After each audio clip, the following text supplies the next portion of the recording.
gente. Olá, boa noite. Boa noite. Olá, pessoas queridas.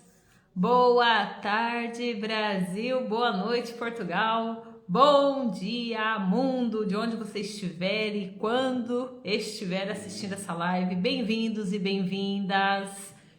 Que bom, mais uma live. Mais um encontro muito especial.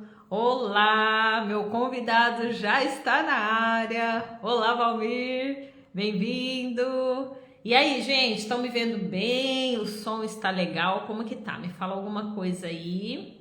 Aguardar uns minutinhos que o Instagram vai avisando que estamos em direto, que estamos ao vivaço aqui. Que legal, que legal. Me falem se o som, se o áudio está bacana, a imagem também, me falem alguma coisa.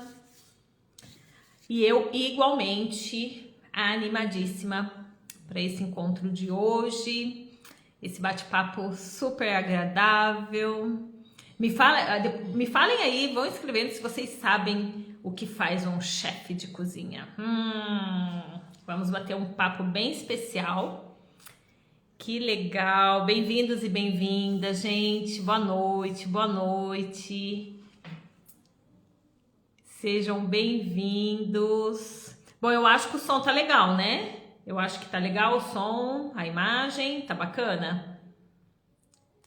Então, eu vou pedir o seguinte, estenda essa oportunidade, compartilhe essa live, coloque aí coraçãozinho, manda aviãozinho para mais... Tá certinho? Beleza, que bom, que bom. Então, eu vou fazer o seguinte, eu já vou, para não perdermos tempo e sim otimizar o tempo, já vou convidar o meu convidado, é redundante, é isso aí mesmo, para que a gente bata um papo bem legal aqui. Peraí. Que legal, gente. Ele tá chegando e chegou, Rafa. Boa tarde, tudo bem? Tudo bem, Lanusse? Como é que tá? Lanusse, Laura. Eu tenho uma colega de trabalho que chama Lanusse. E neste momento ela está falando alguma coisa de você. Tô brincando. É bem provável. Tudo bom? Tudo Como bem, e tá? você? Tudo Bem, bem graças a Deus. também. Melhor Agradeço pelo agora. convite, viu? Ah, Obrigado eu pelo convite. agradeço muito. E me recordo que eu fiz esse convite já tem um bom tempo, mas tanta coisa aconteceu de lá para cá, e aí, eis que cá estamos. Isso é maravilhoso. Que bom que chegou esse dia. Que Obrigado, fico legal. feliz por você ter lembrado de mim. Ah, que bom, Rafa, que bom, que bom. Nossa, a gente se conhece há um bom tempo, né? Há um Uhum. bom tempo, Há nem sei mais de quanto, acho 10 que anos, né? mais de 10 anos, é verdade, é verdade. É super prazer. Ó, bem-vindos aí a Portugal. Bem-vindo a Portugal, virtualmente. Bem-vindo de volta a São Paulo.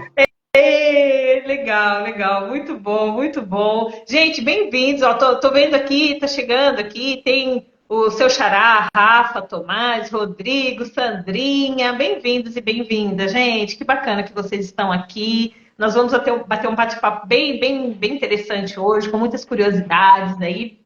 Na verdade, assim, um dos prazeres e uma necessidade do ser humano é comer, né?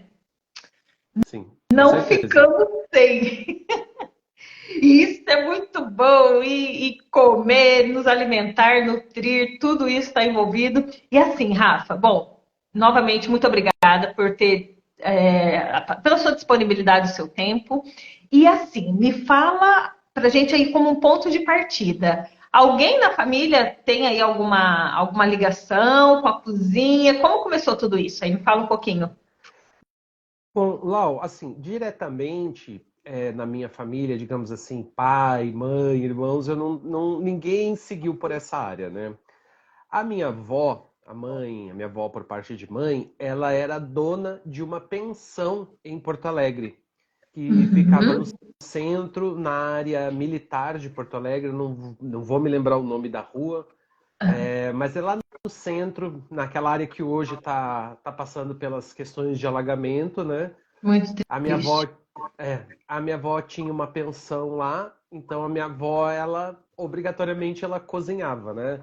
Ela cozinhava lá para a grande maioria dos hóspedes dela eram, como a gente chama lá no sul, eram os milicos, né? Era o pessoal do exército. Então, assim, cozinhar mesmo assim veio dessa questão da minha avó. Eu não a conheci, mas veio no sangue, né?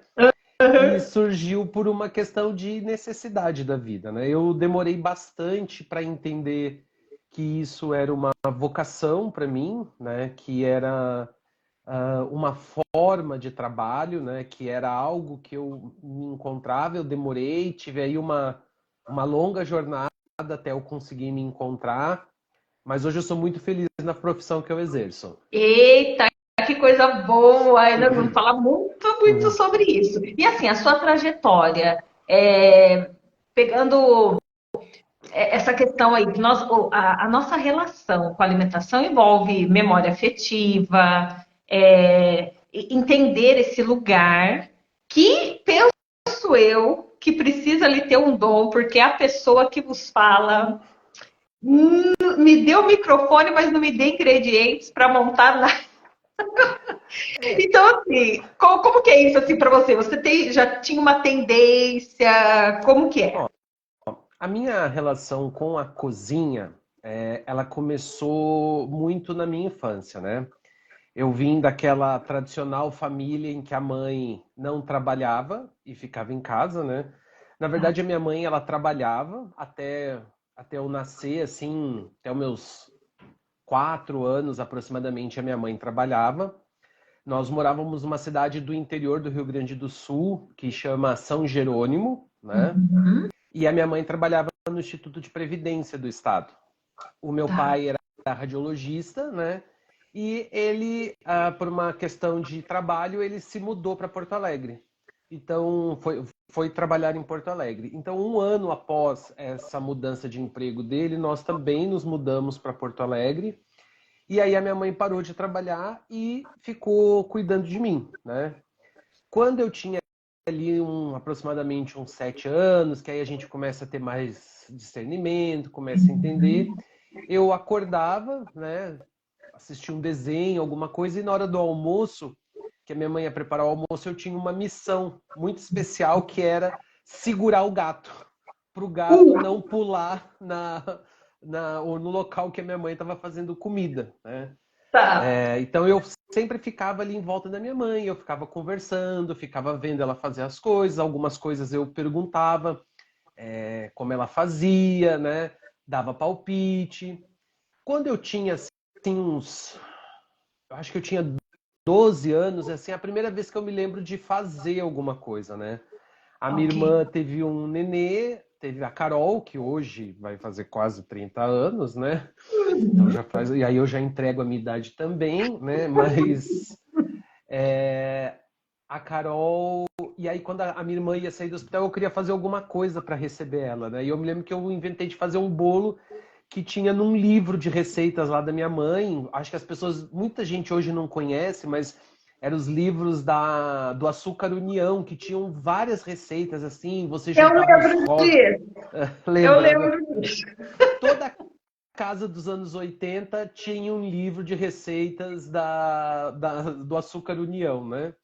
E, e aí eu fiz esse bolo, deu super errado, né? Ficou Eita. muito ruim. E aí depois, no desenrolar da minha adolescência, eu tive alguns problemas de insônia, né? Então, como eu não conseguia dormir à noite, o que que eu ficava fazendo? Eu ficava cozinhando. Então, a minha mãe Sério? eu ficava cozinhando.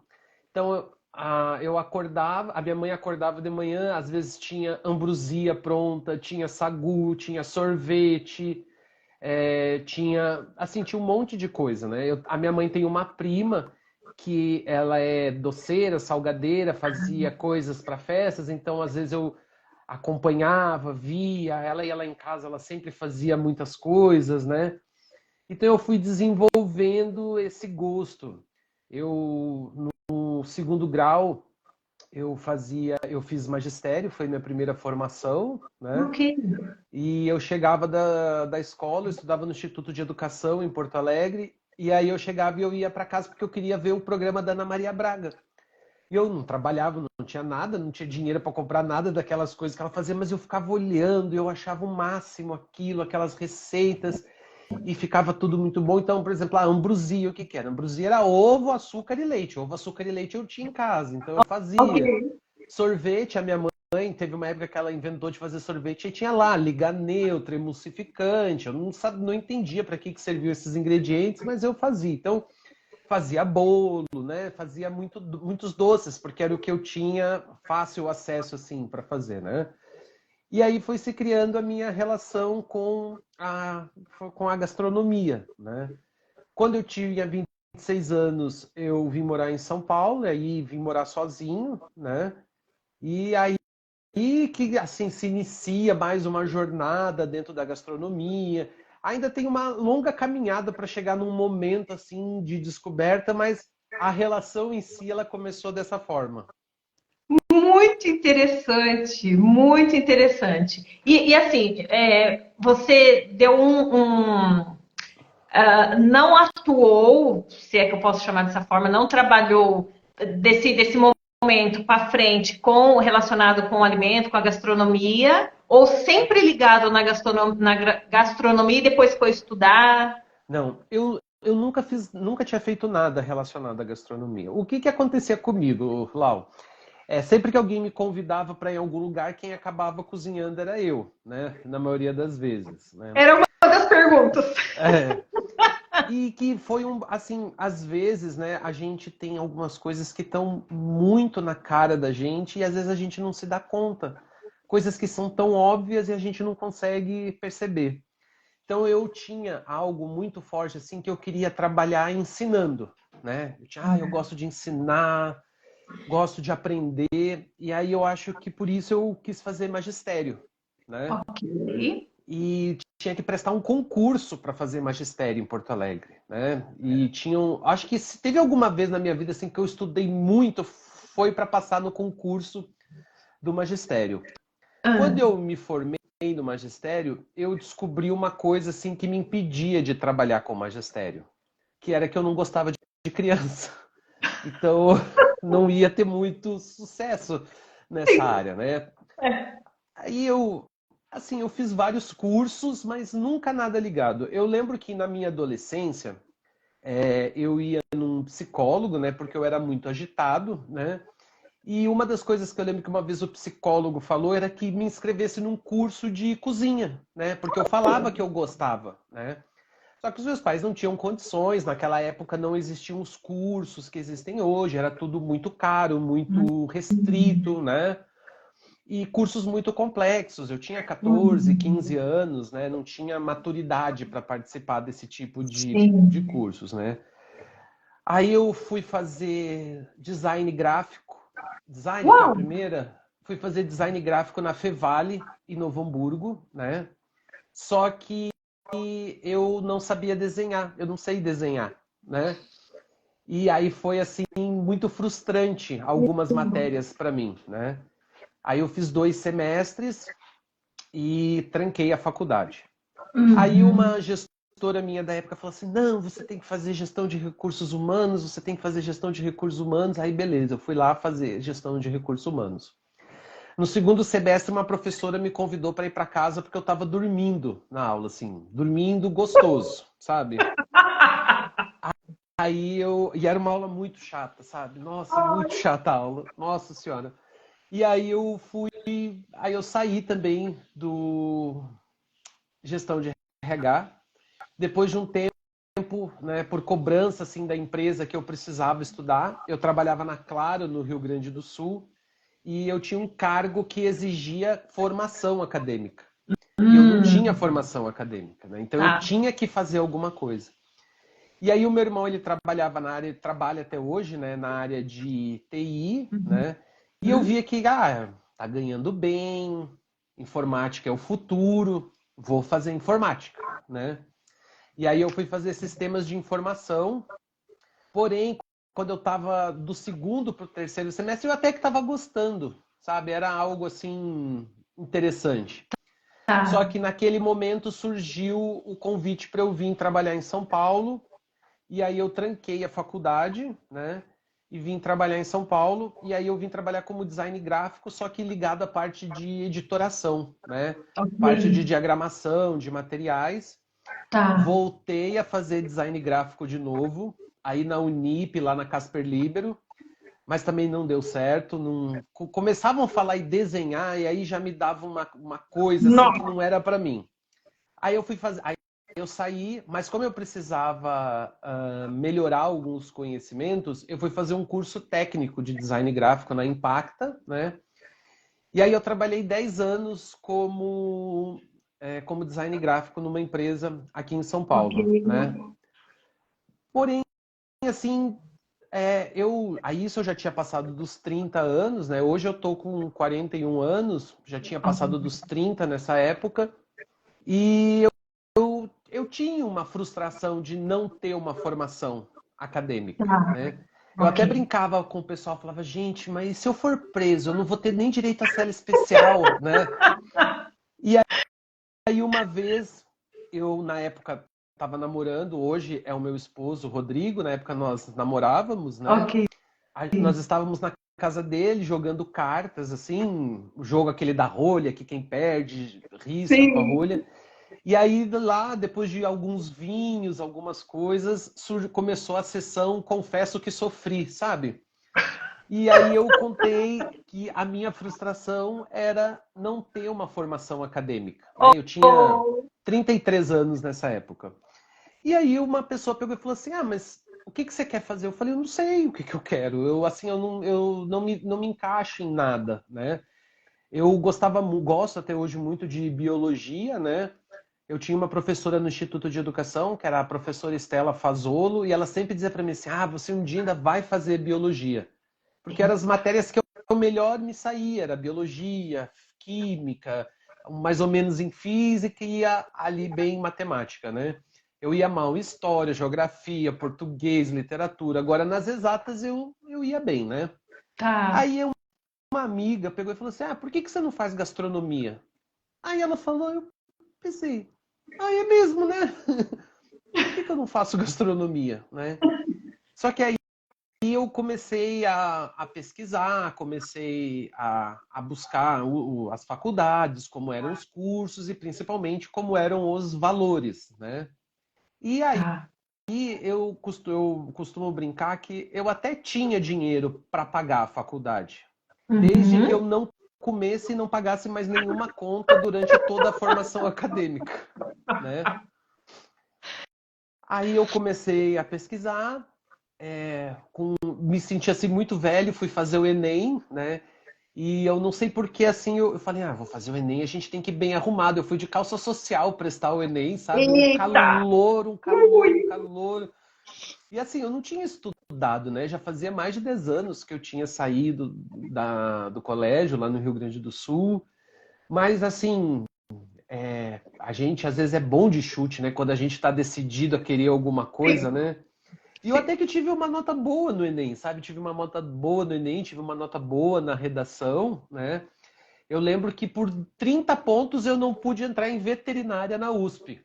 Não iria entrar, Ah. mas mais 30 pontos eu fazia veterinária na USP. Uh. E aí ia ter que deixar de trabalhar porque eu não ia conseguir trabalhar e estudar na USP ao mesmo tempo, né? Tá. E aí eu entrei, aí eu entrei numa das melhores faculdades de gastronomia, né? Que é a AMB Morumbi, aqui de São Oh. Paulo.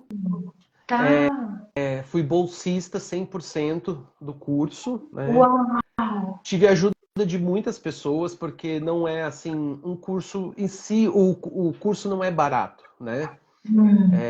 O meu esposo, na época namorado, me ajudou bastante. Eu me lembro que a Que bom. primeira lista assim, de compra de materiais foi um absurdo de caro, né? Uau. E ele me ajudou a comprar esse material.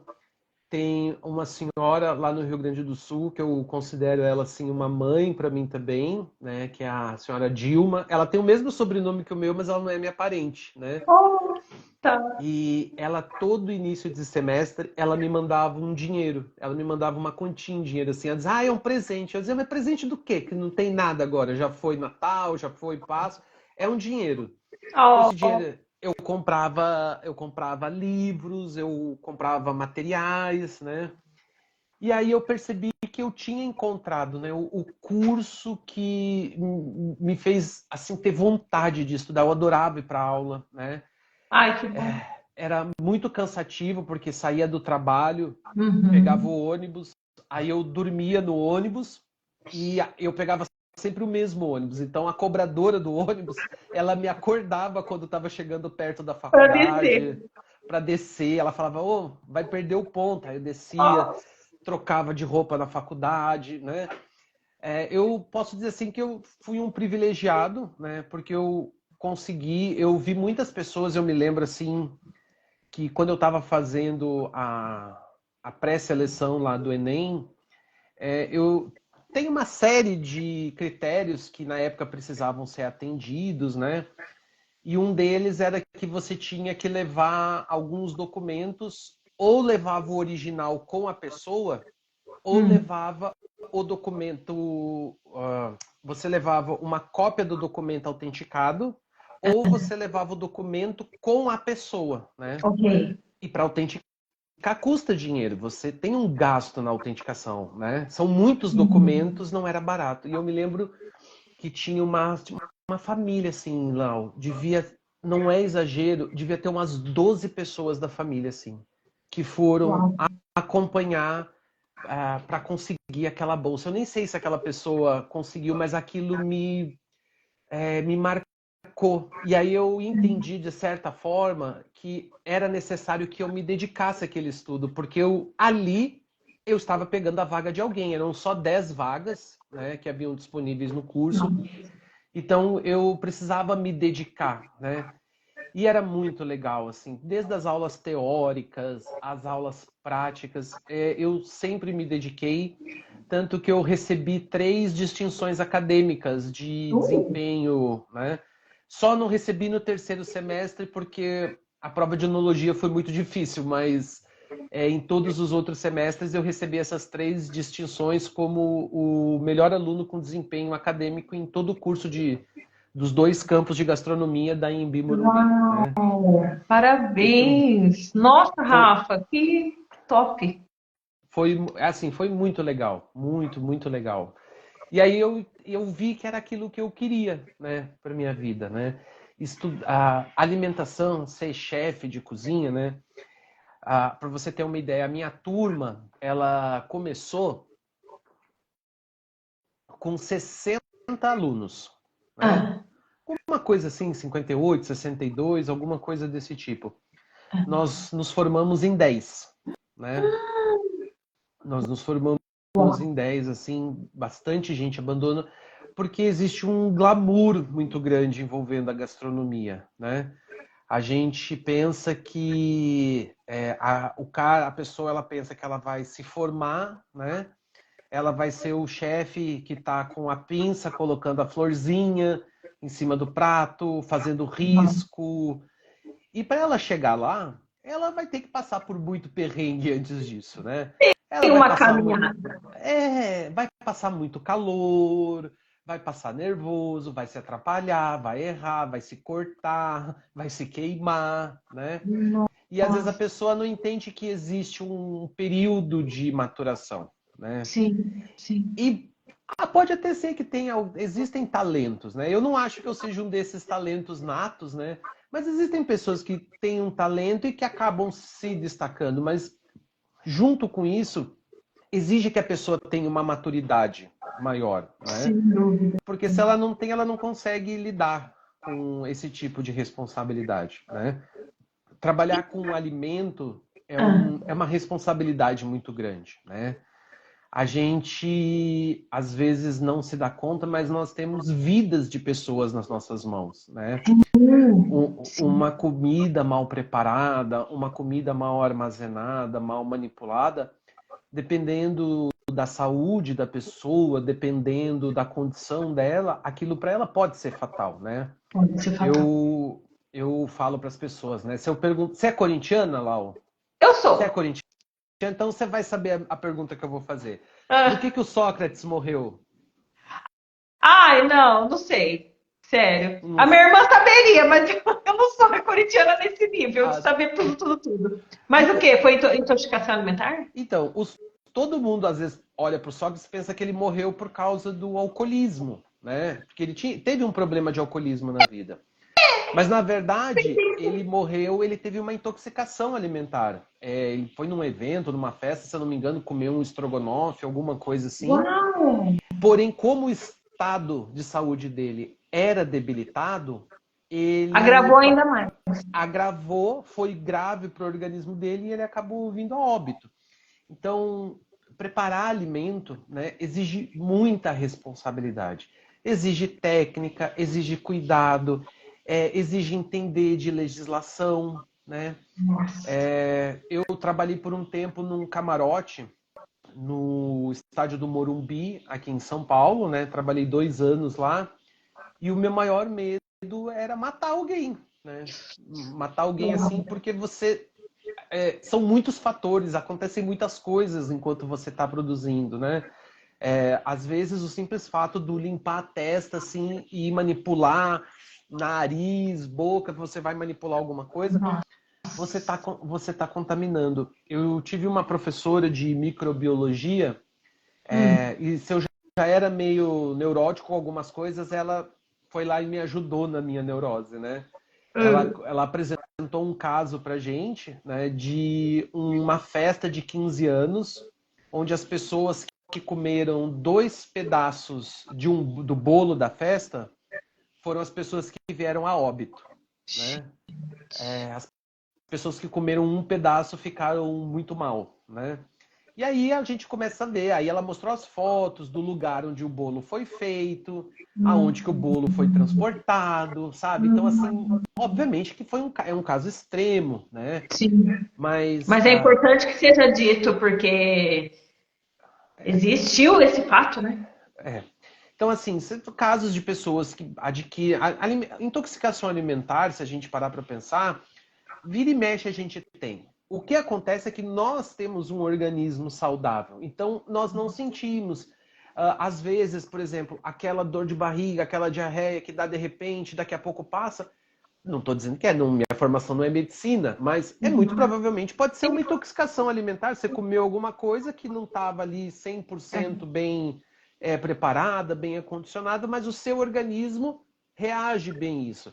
Agora, um grupo de risco, que são pessoas com doenças correlacionadas, grávidas, pessoas de idade, crianças muito novas, elas estão severamente sujeitas a esse risco de ter uma intoxicação alimentar. Então, eu tinha muito medo disso, né? Eu também não Poxa, gosto de futebol, sabe, Lau?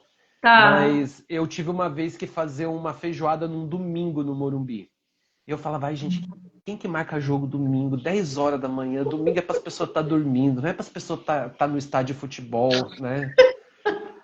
Aí lá eu cheguei lá, aí eu a feijoada assim, você passa uma semana preparando, né? A feijoada não é uma coisa que você faz de um dia para o outro.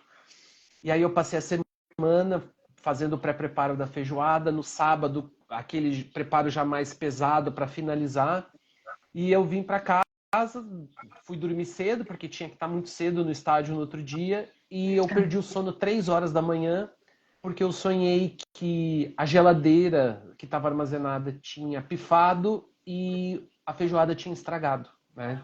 Ai, E aquilo que pesadelo. me deu assim um estado de pânico, sabe? Porque imagina com carne de porco. Obviamente, assim, tem vários fatores, né? Assim, não ia estragar para matar alguém, né? Não ia provavelmente acontecer nada. Mas eu sempre tive muito medo disso, então eu sempre fui muito cuidadoso, né, nessas questões. Algumas pessoas que trabalhavam comigo, assim, ó, eu nunca gritei na cozinha, né? As pessoas falam que eu sou de gritar, mas eu nunca gritei na cozinha, mas eu sempre briguei bastante por questões de higiene, né? Tá. E isso era uma coisa que pegava bastante. E assim, de toda essa trajetória, toda essa vivência, a função do chefe em si, que eu tenho essa curiosidade, eu acredito que algumas pessoas tenham também. E antes de mais, beijo, Luizinho, Ah, o Luizinho e tá toda a aí. família. Qual a função do chefe? Qual que é a sua rotina? Saiu de casa, qual que é a sua rotina? Então, assim, Lau, eu sou chefe de cozinha, só que eu não trabalho na cozinha, né? E é isso que às vezes as pessoas elas não conseguem ver o universo do trabalho do chefe de cozinha, né? Eu sou formado em gastronomia lá pela Embi Morumbi. Eu tenho uma pós-graduação em ciências e tecnologias aplicadas à gastronomia pelo Senac aqui de São Paulo. E estou concluindo um MBA agora em administração de alimentos e bebidas, né? Também na Embi Morumbi. Então, a função do chefe de cozinha, ela é muito ampla, né? Óbvio que a mais óbvia é ele ir para uma cozinha, trabalhar, né? Preparando. Existem diversas funções dentro da cozinha. A gente tem o chefe, a gente tem o sous-chefe, a gente tem o patisserie, a gente tem o chefe de partida, a gente tem o tournant. O tournant é o pau para toda obra que faz tudo, né? Tem o Tá. steward, que é o que lava a louça, né? Então tem muitas Bom, funções dentro da cozinha, né? As mais normais para alguém que se forma é ir para esse segmento, né? tá. Eu fui para um segmento um pouco diferente. Eu tô ligado a uma indústria, né? Ok. Eu trabalhei em uma indústria que fabrica equipamentos para cozinhas profissionais. A gente tem Tá. o costume de falar que as cozinhas que fazem comida são cozinhas industriais, mas esse é um conceito um pouco incorreto, né? Porque parece que é só quem faz muita comida que é uma cozinha industrial. Então, ele é uma cozinha profissional que vai Ok. produzir em escala industrial, por exemplo. Mas todo mundo que se propõe a produzir alimento para vender, né, para compartilhar de alguma forma, é uma cozinha profissional, né, que Ok. aplica técnica nisso. Boa. Então eu trabalho na indústria, né? A minha empresa se chama Prática, né? A Prática é uma empresa que ela tem 33 anos de mercado, né? Ela começou lá em Pouso Alegre. Eu sou de Porto Alegre e a empresa que eu trabalho é de Pouso Alegre, Pousa. Minas Gerais, né? Tá. Começou fabricando prateleiras de inox, né? E aí por isso o nome Prática. Depois começou a produzir fornos de panificação, fornos combinados, que são fornos de gastronomia, e hoje fabrica speed ovens, equipamentos e máquinas de panificação, fornos de panificação, né? E eu Tá. sou o coordenador da área de gastronomia da prática. Então eu tenho um time de chefes, alguns deles eu vi que estão entrando aqui. Amanhã, se alguém vier debochar de mim, vai todo mundo para a rua, né? Então eu tenho esse time de chefe que está abaixo de mim, respondem para mim, né? Tá. E nós temos a responsabilidade de cuidar da jornada do cliente dentro da nossa empresa, né? Então, porque os nossos equipamentos, eles trazem o quê? Eles trazem tecnologia, eles trazem eficiência, segurança e produtividade para a cozinha profissional. Ok. Geralmente, assim, isso também na pandemia se acentuou bastante. Agora todo mundo, ó, tô aqui. O Pedro não é. Bom dia, primeiramente, tá, Pedro? Pedro é um amigo da engenharia da prática. Ah, Viu? Agora, por culpa do Pedro, eu perdi meu raciocínio. As pessoas, ah, muito na pandemia, sim. elas, como uma forma de aumentar a sua renda, né? Foi um momento muito difícil, né? Todo mundo precisa comer, né? Então, o que que a gente vai fazer? Vamos comer, vou vender marmita, vou fazer. E aí, às vezes, a forma mais fácil é o quê? Eu tenho na minha casa, eu tenho fogão, eu tenho panela, eu tenho gás, eu compro uns marmitex, eu vou vender comida, né? Aí mora um perigo que a gente já falou, que são questões de armazenamento, né? Mas existem muitas pessoas que fizeram isso e acabou dando muito certo. Só que quando você faz esse processo que a gente chama de tradicional, o processo de tradicional ele tem vários problemas para uma cozinha que produz muito, né? Desde a questão de recurso energético, questões de tempo, de quantidade, de insumo, né? De utensílios que estão envolvidos, de processos. Então, a Prática é uma empresa que ela vem para trazer soluções para essas áreas. Então, nós temos a área de gastronomia, que é a Tecnicook, que eu sou o coordenador. Nós temos a Tecnipan, que são máquinas e fornos para panificação, né? E nós temos a área fria da Prática, que cuida dos ultracongeladores e das câmaras de fermentação. Ultracongeladores tanto para gastronomia quanto para panificação, e as câmaras de fermentação muito focadas para a parte de panificação, né? Então, o cliente, por exemplo, ele faz arroz, batata frita, legume cozido e sei lá o que, um grelhado, né? Então, vou ter um exemplo que eu gosto bastante. Vamos pensar assim, Lau. Quanto de água você precisa para cozinhar 50 ovos? Não sei. Vamos considerar aí que você vai precisar de uns 30 litros de água, tá? Pelo menos. Vai precisar de um bom panelão, né, para colocar essa água. Você vai ter que ligar o fogão. Você tem que ter um bom fogão. Sim. Um fogão aí sim, um fogão profissional, com uma chama maior que abranja toda essa panela. Você vai ter que encher esta panela de água, né? Você vai ter que ligar o fogo. Pensa quanto tempo vai demorar para você ferver 30 litros de água, né?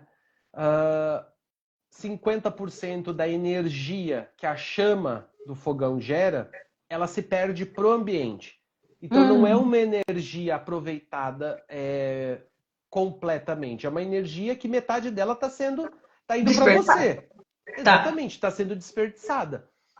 E aí você vai ter que depois ter um cuidado com esse panelão para não se queimar, para não se virar. São coisas muito comuns dentro de uma cozinha, viu?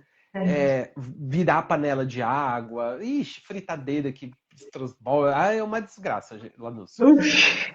Agora, esse mesmo processo dos ovos cozidos, por exemplo, dentro de um forno combinado, de 10 níveis, por exemplo, eu consigo fazer 500 ovos de uma só vez, em aproximadamente 15 a 20 minutos, tá?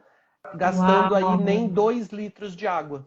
Só com uma câmara saturada de vapor, onde o calor está todo preso lá dentro, e eu vou conseguir cozinhar. Então, eu não vou precisar encher nada de água. Então, é um processo mais seguro, é um processo mais eficiente, é um processo que reduz desperdício, né?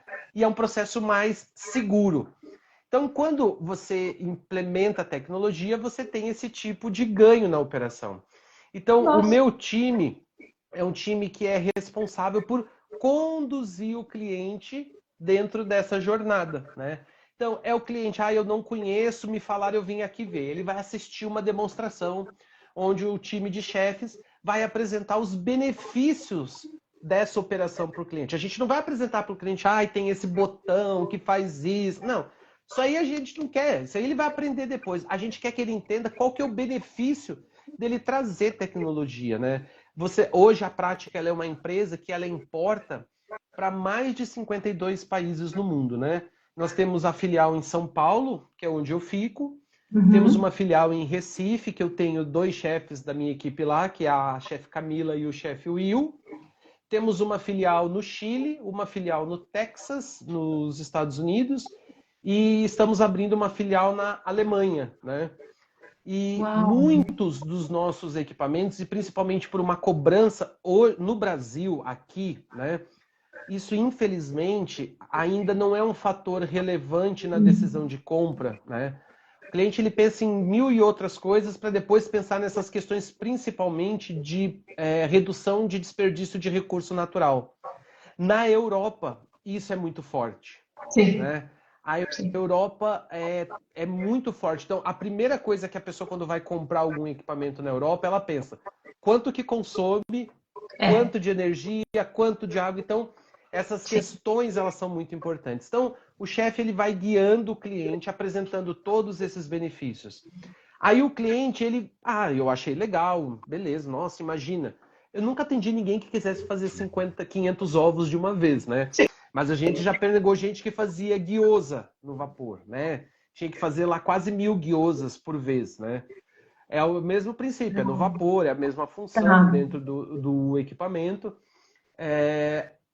Então, beleza, eu vou trazer o meu gyoza. Aí o meu chefe, o chefe da equipe, ele vai lá, vai receber esse cliente, vai pegar, vai levar para o equipamento e vai mostrar para o cliente que o equipamento entrega o resultado que ele quer, né? Depois o cliente vai lá, ele compra, ele vai receber um treinamento na loja, no restaurante dele, e depois nós também temos uma central de telefone que a gente chama de canal-chefe, onde a gente faz o pós-venda também. O cliente, eu tô com uma dúvida, eu quero saber qual que é o parâmetro para fazer, sei lá, legume grelhado. Aí a gente vai explicar para ele tudo direitinho como que ele faz, né? Então, os meus chefes, os chefes da minha equipe, eles também não são chefes que ficam numa cozinha, né? Não é aquele chefe que todo dia tem que chegar, tem que bater uma praça, marchar prato, finalizar. A nossa jornada ela é muito ligada à rotina do cliente. Então, quando você sai de casa, o que você faz? Eu pego o carro e dirijo até a prática.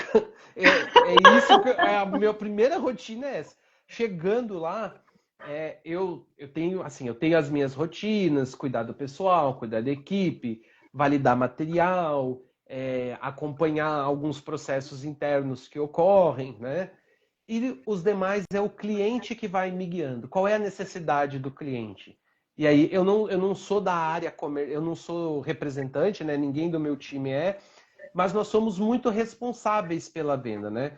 Lá na prática a gente fala que a gente tem os que vendem e os que ajudam a vender. Vou dizer que a gente está ali num entremeio entre o que ajuda, mas o que é bastante importante para o cliente tomar a decisão dele, né? Então a gente foi para a área corporativa da gastronomia, né? A gente saiu da área lá, mão na massa, óbvio que a pessoa para trabalhar na minha equipe, ela tem que ser formada em gastronomia, a gente tem uma avaliação que nós fazemos, né? Para poder atender o cliente, a gente atendeu algumas redes grandes, então a gente faz algo que a rede faça no cardápio dela, para que a rede possa ver que aquilo se adequa à necessidade deles. Nossa, eu não imaginava isso. Essa possibilidade. Gente, só vi vantagem. Só vi vantagem. Nossa, incrível. E essa questão que você mencionou há pouco, de evitar desperdício, otimizar todos esses recursos, gente, isso é fundamental. A gente hoje, Lau, a gente precisa entender, né, que o mundo ele está chegando num ápice daquilo que ele consegue produzir e renovar, né? Tem uma data, eu não lembro qual que é o título dessa data, mas é o dia que se esgotam os recursos naturais que a Terra consegue renovar em um ano. Né? Tem um nome essa data, agora eu não me lembro como que chama essa data.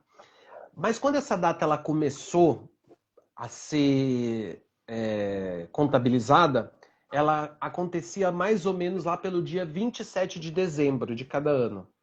Então a gente ficava ali 3, 4 dias no cheque especial só, né? Tá. Hoje, né, essa data ela já está em agosto. Ou seja, em agosto nós já consumimos tudo que o mundo é capaz de renovar em um ano. Ou seja, a gente está num cheque especial de meses. E que nem na conta bancária da gente, se chega uma hora que a gente não renova, não cobre esse negativo, chega uma hora que o banco corta a linha de crédito. E vai chegar uma hora em que um planeta ele não vai ter mais como produzir para alimentar. Porque a população ela só aumenta. Existem aí estimativas, né, que a partir de 2050 o mundo ele não consegue mais produzir alimentos em quantidade para toda a população. E aí a gente pensa, quem que são os primeiros que vão sofrer com isso? Que, na verdade, se a gente for pensar, hoje já sofre a comunidade que tem menos recursos, os países mais pobres, né? Claro, a gente tem hoje aí uma série de questões que poderiam ajudar a cereais que são destinados para alimentação de rebanhos, né? A má distribuição, as questões financeiras, né? Aqui no Brasil, eu não sei se você já estava em Portugal na época da pandemia, né? Estava aqui. Estava. Sim. Aqui no Brasil a gente teve aí um boom do preço do arroz. O arroz ficou um absurdo de caro, coisa de R$ 50 um pacote de 5 quilos de arroz, quanto na época costumava custar 14, 15 reais. Quando estava caro, estava 18. Por quê? Porque você preferiu vender arroz para fora, exportar, porque o dólar estava muito bom para fazer esse tipo, e o mercado nacional ficou desprovido. E aí foi a lei da oferta e da procura. Então, existem N questões que envolvem. Mas cada vez que a gente desperdiça alimento, a gente está desperdiçando oportunidade de alguém se alimentar, né? Então, se a gente pensa numa cozinha coletiva, o mais comum hoje numa cozinha coletiva é se preparar arroz em caldeiras, né? Caldeiras são, assim, uns panelões enormes de ferro que ficam no chão. Você fecha, aciona lá um comando, ele vai encher de água e vai cozinhar o arroz que nem você cozinha na sua panela em casa. Só que vai fazer em quilos e mais quilos ali, 100 quilos de arroz por vez, né? Só que aí o que acontece? Tem o fundo da panela, né? É difícil você fazer uma quantidade dessa de arroz e não queimar o fundo. Quando a gente chega para alguém que faz isso, a gente pergunta para a pessoa: você sabe quanto que você está desperdiçando de arroz por dia? Não, eu não desperdiço arroz porque eu faço a quantidade exata que aqui vão comer. Mas e o fundo que ficou? E aí a gente, uma vez numa consultoria, a gente pegou um lugar que por dia, em fundo de panela que a gente chama, desperdiçava aproximadamente de 5 a 7 quilos de arroz. Ai. E aí quando a gente perguntou para ele, bota na ponta do lápis quanto que você está desperdiçando. Não precisa nem fazer por ano para você não ter um derrame. Mas se você fizer por mês, o quanto você está desperdiçando de arroz. E aí quando você mexeu no bolso da pessoa, ela entende. Porque quando você leva para fazer, por exemplo, com o forno combinado, você não perde, é 100% aproveitável. Né? Você aproveita 100%.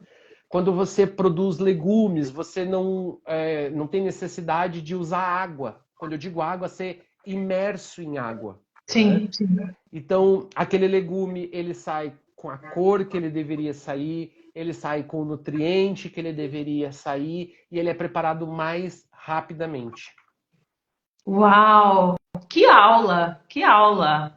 Muito bom, muito bom. Passaram aqui duas perguntinhas e eu vou voltar aqui um pouquinho, que é o seguinte. Você já, agora de forma assim, mais pessoal, né? Você já pensou em criar um canal aí para passar receitinhas simples aí para aquelas pessoas como eu, por exemplo, que não tem a mínima ideia das coisas aí, enfim. Se eu disser que eu nunca pensei, eu vou estar mentindo, né? O problema é que eu tenho uma coisa que eu não gosto de fazer coisas assim pequenas, pela metade, sabe? Então, se eu um dia quisesse ter, eu ia querer ter um local adequado para gravar, né? Tipo a Bela Cozinha, assim, aquela coisa linda, cheia de temperos. Assim, eu até tenho isso em casa, eu não tenho uma boa condição para conseguir filmar. Uma vez um amigo, Kiyoshi, aqui de São Paulo, pediu para eu gravar um vídeo para ele, né? Eu gravei, ele adorou. Eu achei que ficou a coisa mais horrorosa do mundo. E ficou muito ruim o vídeo, sabe? Então, assim, vontade eu já tive, mas eu não tenho... Hoje o meu tempo, ele não me permite me dedicar a fazer isso, né? Sim. Se fizesse, eu gostaria de fazer com bons recursos, bons equipamentos, né? Então não é uma prioridade. E eu acho que hoje, assim, quando eu vejo assim vídeos, alguma coisa, me incomoda muito algumas questões que as pessoas falam, que as pessoas tratam, né? Então, eu acho que já existem bons canais hoje que suprem isso. Então, ó, o canal da Rita Lobo é um canal excelente, o Panelinha, sabe? A Rita Lobo, ela tem um livro, né, que é para iniciantes, sabe? E que vai explicando passo a passo como é que você cozinha, sem usar aditivo, sem usar realçador de sabor, por que a comida que a gente faz na faculdade de gastronomia é tão maravilhosa? Porque você faz com o tempero certo, do jeito certo. Só que cozinhar, a minha mãe, ela sempre me perguntava se na minha casa eu comia comida normal. Eu falava, eu acho que é de gente normal a comida, né? Então, Sim. em casa eu gosto, só quem cozinha sou eu. O meu esposo está sentado aqui atrás de mim, ele não sabe fritar o ovo, né? Tá. E não é que ele não sabe, é preguiça. Porque caiu uma guerra, vai precisar comer antes de me Vai fritar conhecer, o ovo. cozinhava. Exatamente, cozinhava e tava tudo certo, né? Sim. Mas as pessoas, elas se acomodam, vão entrando assim num estado de acomodação, mas tá tudo bem, eu perdoo ele, né? Então, assim, cozinhar, todo mundo sabe. Eu não aceito dizer assim, eu não sei. Você Não, pode tá não bem. ter prática em fazer, né? Você pode não Isso ter prática. Mas cozinhar, todo mundo sabe. Pô, eu não gosto. Tudo bem, aí é uma outra história, né? Mas cozinhar, todo mundo sabe. Então, quando a gente cozinha com prazer para as pessoas que a gente gosta, né? Eu tenho aqui no prédio que eu moro, eu tenho um grupo de amigos, né? Que tomara que eu não esqueça o nome de ninguém, mas o Diego, a Bianca, o Lucas, a Pamela, a Maíse, o Paulo, né? Então, a gente tá sempre junto, né? E aí eu adoro reunir eles para cozinhar e eu faço coisas assim muito simples. Quando o pessoal vem aqui em casa, eu vou na casa de alguém e o pessoal acha tudo assim maravilhoso. E não é que para mim não me encante, mas é algo que é um processo tão simples de fazer, né, sem que você precise acrescentar nada que realce sabor naquilo. Que é aquele temperinho pronto que você compra, ele é muito gostoso porque ele tem realçador de sabor. E aí ele ativa uma papila, o quinto sabor, né, que é o umami, que a gente chama. Aí até salsicha de bota de mendigo vai ficar gostoso se você temperar com aquilo, sabe? Mas acho que um canal para mim não. Mas ó, o canal da Rita Lobo é um canal muito legal. O canal da Paola Carosella é um canal muito legal. Testmade tem receitas simples, receitas mais complexas. Mas se o canal Panelinha da Rita Lobo, o site Panelinha é fantástico. Legal. E assim, a minha irmã perguntou aqui, e é relacionado com o que eu tenho aqui como pergunta também, que é o seguinte. Toda essa questão dos programas de MasterChef e tal, todo aquele. Até uma questão de marketing, né? Aquela loucura, aquele estresse, fala, gente, será que isso aí é real, assim, no dia a dia? Porque penso eu que deva, assim, acontecer essa questão, até por conta mesmo de tudo aquilo, porque são pratos ali, o cliente está esperando, aquela coisa, uma realidade de restaurante, né, por assim dizer. Agora, talvez, a pergunta esses programas fizeram com que aumentasse aí, de repente, um número de interessados em ser chefe, essa carreira? De repente, alguém que já Sim. gostava falou, poxa, eu posso ali trabalhar com o Jacan, de repente? Aliás, você foi no restaurante dele, né? Conta pra gente depois. Fui. Assim, Lau, eu, particularmente, não gosto desses programas, né? Não gosto de nenhum programa de competição, assim, Ok. principalmente na área gastronômica. Não assisto, às vezes fico ouvindo, às vezes as pessoas falam, às vezes lá na prática aparece, você viu o fulano do MasterChef? Eu falei, não sei nem quem é, né? É que nem tava falando da Taylor Swift, do Bruno Mars. Falei, gente, se o Bruno Mars passa por mim dançando daquele jeito, eu não sei nem quem é, né? Eu vou ficar que nem aquela senhora ficou olhando para ele assim, gente, quem é esse? Bebeu, é drogado, só pode, né? Então, eu não gosto porque eu acho que ele desperta um sentimento que acaba se traduzindo para a realidade da profissão, que é um sentimento de disputa. E na minha faculdade tinha muito isso, né? Uau. das pessoas competindo, sabe? E alimento é uma coisa muito sagrada, né? É uma coisa sacra. E não sagrado do aspecto religioso, Não. mas sagrado do aspecto do respeito que a Sim. gente tem, né, pelo alimento. Então, acaba... Porque você não vê assim, por exemplo, lá o master fisioterapeuta, né? Quem é o melhor fisioterapeuta? Quem cura de melhor forma a dor no ciático? Você não tem o master pedreiro, sabe? Quem constrói a melhor casa? E isso acirra, sabe, o meio. Eu acho isso muito, muito prejudicial.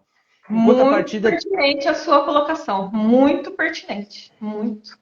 Em contrapartida, faz com que pessoas achem que é uma maravilha. Eu acho horrível você ter um lugar onde você tem que gritar com as pessoas, que você tem... Porque, assim, o que acontece nesses programas é um roteiro, tá? Não vou dizer que não acontece, mas é um roteiro porque é para chamar ibope, é para ver a pessoa passar por Sim. constrangimento, e, sabe? Sim. Assim, não é 100% aquilo ali que acontece, né? Não é daquela forma, assim. Obviamente, tem pressão para finalizar, para servir rápido, né? Coisas erradas acontecem, né? Algumas pessoas são mais tolerantes ao erro, outras nem tanto. Alguns erros não podem ser tolerados, né? Sim. Mas isso faz com que muitas pessoas achem que a gastronomia ela é uma maravilha, né? Que eu vou terminar a faculdade, eu vou ser um Alex Atala da vida, sabe? Que eu vou ser um Paul Bocuse, sabe? Então não é assim, né? Você um Claude Troagot, você lá da família Troagot, que é responsável pela Nouvelle Cuisine francesa, praticamente, que foi uma onda da gastronomia. É difícil, mas não é porque você não é que você não pode ser feliz, que você não pode ter uma boa condição Exato. aonde você... Eu, por exemplo, hoje, eu não tenho mais disposição, por exemplo, para trabalhar numa cozinha, né? Para aquela loucura, né? Eu falo, já passei da idade disso, já foi o meu tempo, né? Mas eu me encontrei, eu gosto muito do que eu faço, né?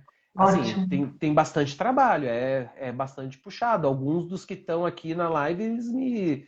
a minha barba branca, cada fio de barba branca tem um nome aqui, né? E isso faz com que as pessoas achem... E aí começa, você tem assim esse boom de cursos de gastronomia, né?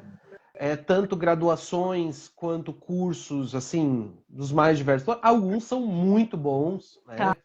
Alguns são muito... Você pode falar na Le Cordon Bleu, você não tem nem o que questionar da qualidade, né? Agora outros, assim, já nem tanto. Já nem E aí, tanto. como eu falei, a minha turma começou com 60. Nos formamos 10, né? Porque você não vai para a escola, você não vai para a faculdade de gastronomia para aprender a cozinhar, né? Você vai para aprender técnica. E aí você não, as nossas aulas, elas não são só na cozinha. Você aprende microbiologia, você aprende segurança alimentar, você estuda nutrição, que mais? Estuda história e cultura, que é muito importante para você entender. Estudamos É muito enologia. abrangente. Enologia é legal porque aí a gente bebia na aula, né? Então era muito bom, né? Mas a gente estuda recursos humanos, gestão. Eu, quando tive que escolher a matéria letiva, todo mundo começou a se inscrever e eu perdi. E aí eu lembro que eu fui para uma aula de hotelaria, né? Então, porque você abria lá a grade de cursos da faculdade inteira e você tinha que escolher uma, né? E aí o pessoal se inscrevendo nos cursos de hotelaria e eu fui, não tem mais. Aí eu falei, já que eu gosto de biologia, eu vou entrar lá na aba de biologia e vou me inscrever. E eu me inscrevi numa cadeira de enfermagem, que era sobre cuidados paliativos em pacientes no final da vida. Foi essa coisa mais horrível, assim. Mas você tem que estudar muitas coisas. E aí vai estudando Ásia, vai estudando técnicas básicas, depois estuda cozinha clássica. O currículo hoje que principalmente a IMB está aplicando é já diferente do currículo que eu me formei, né? Sim. Mas você tem que estudar tudo isso. Aí às vezes as pessoas não estão dispostas. é um curso que exige muita disciplina, né? Eu tinha calça certa para ir, tinha doma certa para ir. Cada semestre tinha um lenço de uma cor. E esse Uau! lenço, ele tinha que ser amarrado. Não era dar um nó, não era o lenço da Oliva Palito, assim, que você dava o nó. Não, ele tinha um jeito certo. A meia era preta ou branca. Não era quadriculada, não era do Bob Esponja, não. E qualquer coisa, unha feita no dia, barba feita no dia, tinha que entrar com um plano de ataque. Qualquer dessas coisas que você não fizesse, você ia perdendo ponto. Às vezes você entrava na aula devendo ponto já, sabe? Então, Gente! então aí você pega uma molecada, né? Que, claro que existem faculdades e faculdades, né? Mas eu tô falando da minha, né? Onde eu fiz, nós somos treinados a ter disciplina, né? Sim, sim. E aí, às vezes, o gurizada Não vai atuar, não se adapta a não. isso. Eu lembro que eu tinha uma senhorinha que entrou, ela falou assim: mas eu não queria ir, eu não quero fazer microbiologia, eu vim para aprender a cozinhar. Então a senhora está no curso errado. Aqui não é o local. Gente, incrível, incrível. E essa experiência lá no restaurante do Eric, né? Eric Jacan.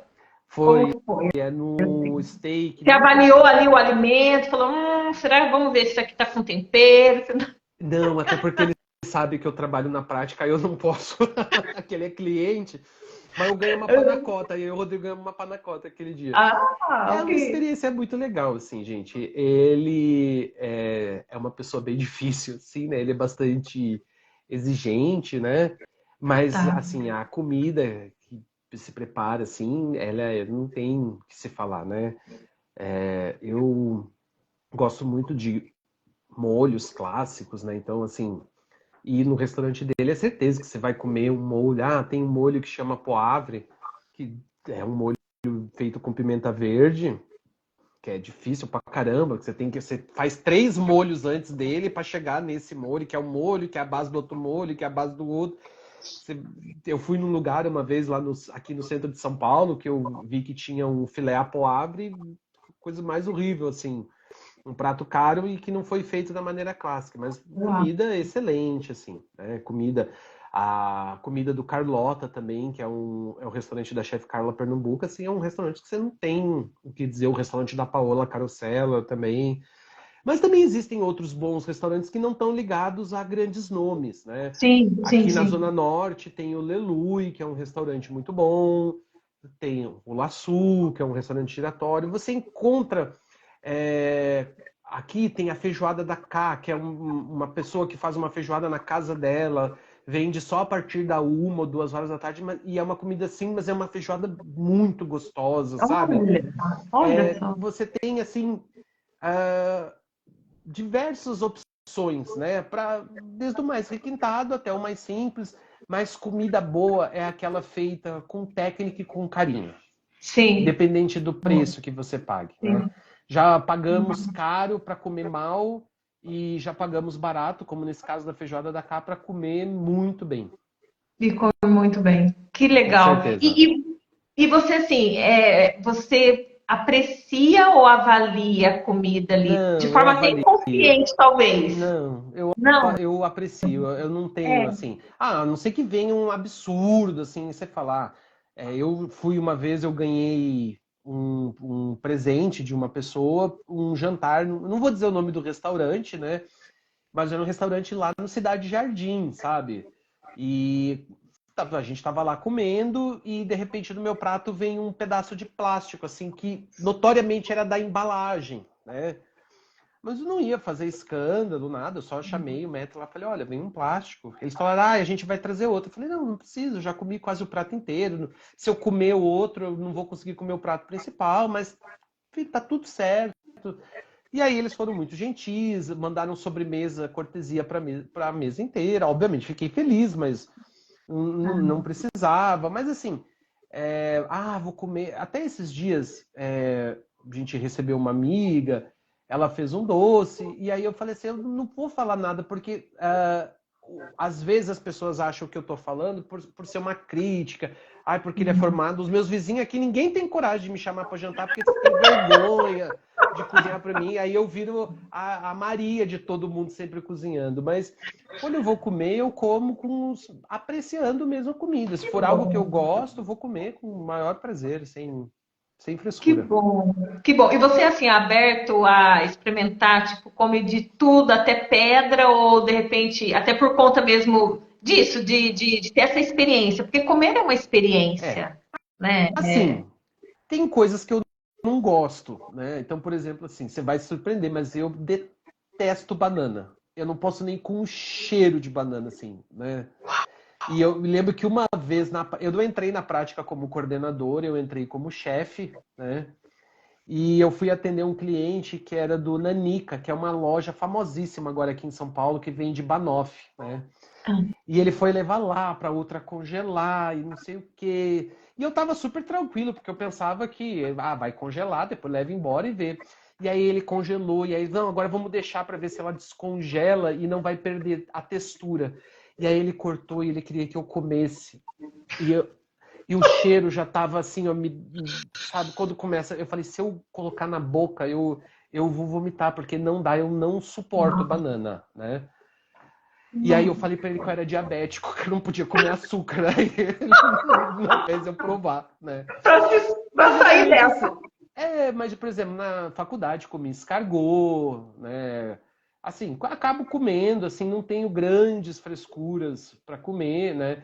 Se for algo que eu entenda, assim, que foi feita com higiene, eu não me coloco em situações difíceis. Por exemplo, Ok. na faculdade, nós, na matéria chamada História e Patrimônio,